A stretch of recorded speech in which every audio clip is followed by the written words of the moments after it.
The Greeks had literature, they had no literary theory until Plato, who was the student of Socrates.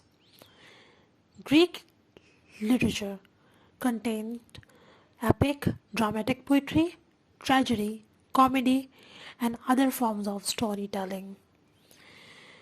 And they presented these all forms of literature through oral transmission and through characters who acted out human situations and thus modeled for human behavior and interaction. Ancient Greeks cultural knowledge passed on via the tradition of presentation and representation by telling or acting out stories. There was no distinction between the types of story. Uh, there was no distinction between the types of story, history, mythology and biography, etc.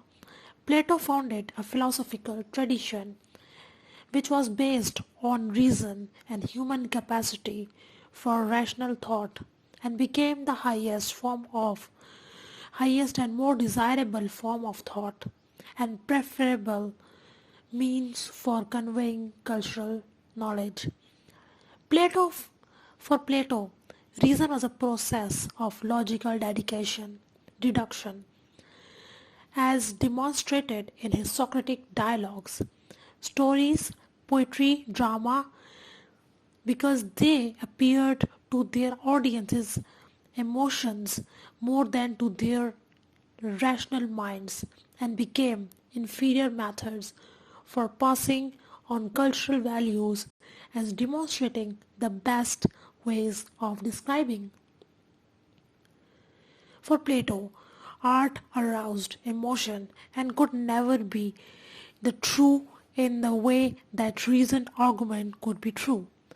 Truth for Plato could only be understood by rational thought as exemplified in mathematics and particularly in geometry where eternally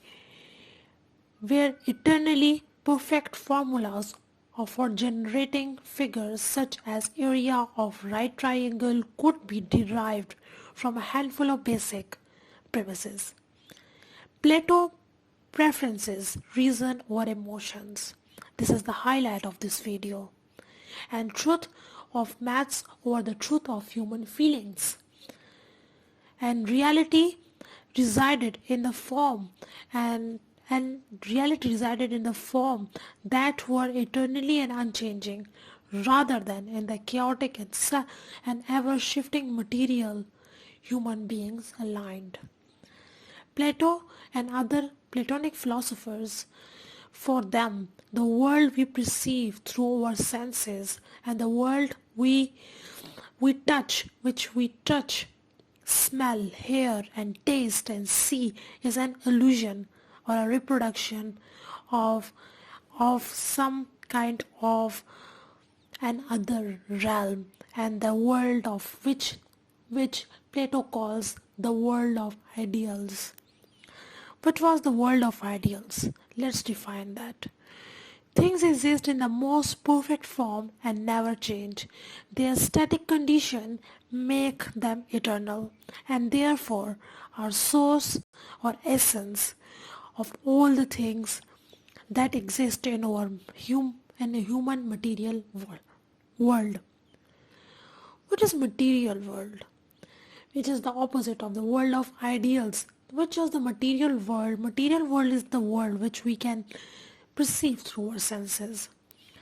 And the objects in this material world are the copies of the world of ideals and they are essentially imperfect. The world of material is imperfect for Plato because they were the copies of the original forms, and copies are the most devious things for Plato.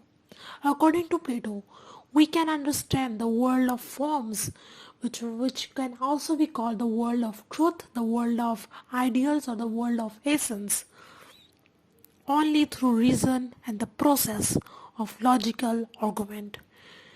Philosophers use reason and logic to discover truth, whereas artists evoke emotions by making representation of the world we perceive through our senses.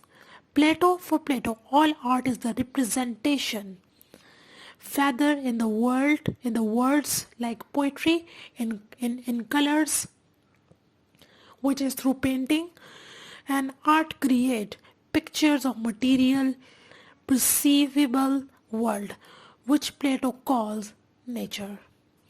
What is nature? But nature itself is a reproduction, which is the copy of what exists in the perfect form in the realm of ideals, and any art that reproduced nature was perfectly copying from a copy. Plato called an artist's work as always twice removed by the world of truth and the world of perfection. And because artists use their emotions in their works, and rather than philosophers to train emotional power, artists are also associated with the irrational, with madness, and with the forces that were potentially dangerous and disruptive to the process of logic and rationality. Because they first create copies of the copies, and second, these copies existed feeling rather than reason, Plato was worried that art and artists might threaten social order and might distract citizens from the pursuit of eternal truth, which was the only unfailing source of goodness. In Book 10 of the Republic, Plato says, he points out to poetry and poets in warning that all poetic imitations are ruinous to the understanding of the hearer, unless as an antidote they possess the knowledge of the true nature of the originals. To applaud Plato in other dialogues tried to salvage poetry by arguing poets to write about the lives of exemplary statesmen, to encourage citizens to emulate their virtues. In the Republic, he reluctantly but finally banishes all poets as to the dangerous to remain in this ideal society which he creates.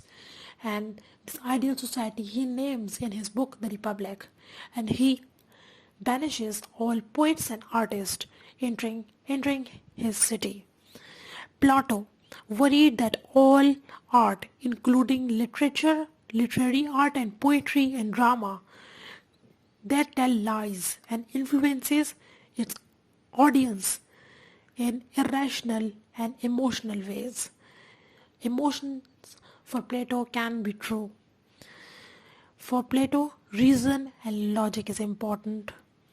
Plato's concern of literature. What was his concerns about literature?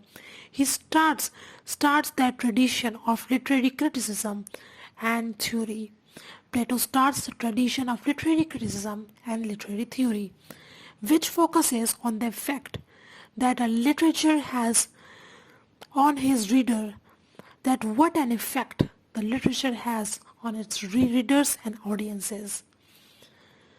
This tradition of moral and didactic criticism argues that literature is so powerful a medium for arousing emotions without necessarily presenting any rational assessment or tempering of those emotions, that it can present a constant danger to its audience, and especially when the audiences consist of weak-minded people such as children and women. Moral criticism focuses on the content of, I will repeat again, moral criticism focuses on the content of literary work. which ask whether it has good or bad effect rather than paying any attention to its artistic or formal values, which we later call formalism. There are worth noting factors for future in Plato's theory of literary criticism, and Plato establishes some of the most fundamental influential ideas in Western thought, and the ideas that structuralist and post-structuralist literary theorists wrestle with constantly. And these ideas. First is the material world, which we perceive through our body and our senses, isn't real, and it isn't a real world but an imperfect copy of a real world. Second, art is what art in whatever form and medium work to reproduce and represent the perceivable material world. Third, what is excellent and beautiful or right or good is that which approaches through rational processes that the truth of the ideal form. Fourth, the world is organized into pairs of binary opposites: rational, irrational, good, evil, male, female, public, and private. Fifth point is literature is important and it need to be regulated and supervised because it has a powerful effect on its readers. And the sixth and the last point of the video is the content of literature, that what is its